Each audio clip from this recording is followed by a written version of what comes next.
Josie Hughes was diagnosed with breast cancer 2 years ago. Upon receiving the news, her doctor then suggested she has to go for a mastectomy. Hearing the word mastectomy, she thought her world was closing in on her.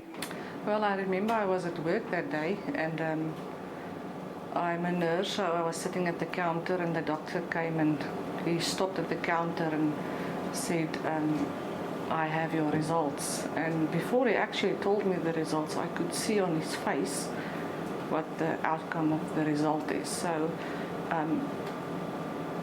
nobody's prepared for that result. So emotionally, for that few seconds I was okay, but later when you're alone, then it kicks in and then you realize what the doctor has told you about your results. But with good support structure, Josie was then advised to go for second opinion, as she was very skeptical opting for a mastectomy.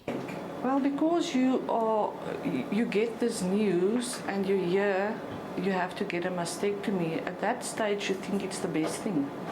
Because you think if you have the mastectomy, then the cancer is gone. But you don't have all the info. If you have all the info, then you realize, but you don't need the mastectomy. So I was given the option to decide, do I want the mastectomy? And the doctor said, go home and think about it.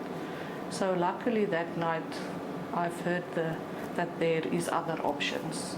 Dr. Alvin Castens points out that mastectomy should never be the first option given to patients who've discovered they have breast cancer or those who have a family history of the condition. The fact is there is no proof and there is no study that ever showed on earth that a woman lives longer after she had a mastectomy, and even less so when you take off her normal breast, the opposite breast, right? So, for instance, now, recently in the press, less invasive treatment is associated with improved survival in early stage breast cancer. That is published now in Cancer. You know, it comes from large institutions like the Duke University and Cancer Center, where they, for instance, in this case, they have now taken 112,000 people in their files with breast cancer, divide them in the mastectomy group and the non-mastectomy group. And there was a better survival for women who had smaller and lesser surgery than the women who had a mastectomy. So where does it come from that you've got on front pages of popular magazines, you've got mastectomy? So there's no proof that mastectomy will let you live longer. In fact, now, dangerous thing is happening here, and that is these institutions show that people even die earlier of the mastectomy, instead of doing smaller and lesser surgical intervention. Dr. Castens furthermore adds that hormone replacement therapy is one of the most leading causes of breast cancer in the world. The women should be empowered by knowledge, you know, and one of the things that I tell women, listen, what you do from your young age, what you drink, if you're using the pill, you increase your risk for breast cancer in 20 years. If you use hormone replacement therapy, you're causing breast cancer. And if you stop that, you can actually prevent breast cancer. This is very well documented. There is no argument about this.